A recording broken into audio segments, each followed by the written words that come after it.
అధ్యాయంలో మనం చూస్తే 6వ వచనం మనం చూద్దాం. చూడండి.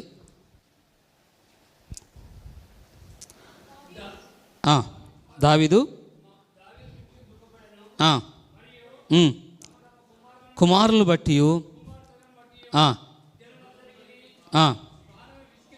విసికినందున రాళ్ళు రువి చంపుదామని యెహోవాను బట్టి ధైర్యము తెచ్చుకొని. ఈ మాట ఎవరిని బట్టి ధైర్యం తెచ్చుకోవాలంట? సంఘాన్ని బట్టి కాదు, డబ్బులు సహకరించే వారిని బట్టి కాదు, బంధువులు బట్టి కాదు. ఇక్కడ దావీదు అతనికి అందరూ బంధువులు అతని నాయకత్వానికి వచ్చినప్పుడు అందరూ ఆయన్ని, అయ్యా అప్పుల్లో ఉన్నవారు వస్తారు, సమస్యలు ఉన్నవారు వస్తారు దావీదు దగ్గరికి. అనేకులు 22 అధ్యాయంలో చూస్తే వస్తారు. అందరూ వచ్చినప్పుడు ఈయనకు నాయకుడు అవుతారు, దావీదుని ఎన్నుకుంటారు.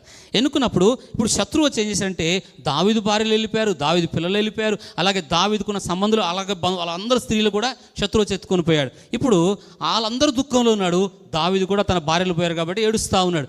ఏడుస్తూ ఉంటే తనతో ఉన్నవారే అతనికి ఏమైపోయారు చెప్పండి? సమస్య వచ్చినప్పుడు సేవకుని అర్థం చేసుకున్నారు. ఇక్కడ సేవకుని ఎవరైనా సేవకుని బాధ అర్థం చేసుకున్నారా? ఇక్కడ సేవకుడు నష్టం చేశాడా? దావీదు ఏం చేయలే కదా. అప్పుడు ఇక్కడ చూడండి, తనతో ఉన్నవారే అతను ఏం కొడదాం అనుకున్నారు? రాళ్ళతో కొట్టి దావీదుని చంపుదాం అనుకుంటే ఇప్పుడు దావీదు అతను కూడా ఏడ్చాడు, దుఃఖపడ్డాడు. ఎక్కడైతే ఓడిపోయాడో అక్కడే దేవుడు మనకు జయాన్ని ఇస్తాడు. ఎక్కడైతే ఓటమి కలుగుతుందో, ఎక్కడైతే నిందలు వస్తున్నాయో, అవమానాలు వస్తున్నాయో, అదే స్థలంలో మనకున్న డబ్బును బట్టి కాదు, సంఘాన్ని బట్టి కాదు, మన ఏ దేవుడైతే మనల్ని పిలిచాడో ఆ దేవుని బట్టి మనం ధైర్యం తెచ్చుకొని సేవ చేయాలి. ఇక్కడ వాక్యం చెప్తుంది, దావీదు అంటున్నాడు తన దేవుడైన యెహోవాను బట్టి ధైర్యం తెచ్చుకొని 7వ వచనంలో పోతాడు. 7వ వచనం ప్రభువా 7-8 చూస్తే సమస్య వచ్చినప్పుడు దావీదు సైన్యాన్ని పట్టుకొని వెళ్ళలేదు. ముందు ఎవరి దగ్గరికి వెళ్ళాడు? ఇలా అంశం అంతా ఏంటిదంటే, ఏ సమస్య వచ్చినా ముందు దేవుని దగ్గరికి మనం వెళ్ళాలి.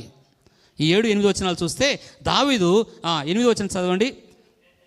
నేను ఈ దండును తరిమిన ఎడల దానిని కలుసుకుందునా అని యెహోవా యొద్ద విచారణ చేయగా, ముందు ఎవరి దగ్గరికి వెళ్ళాడు ఈయన? ఆయన ధైర్యపరిచింది ఏంటిది? ఆయన బంధువులా? ఆయనతో ఉన్న బంధువులు ఉన్నారు, ఆయన అర్థం చేసుకున్నారా?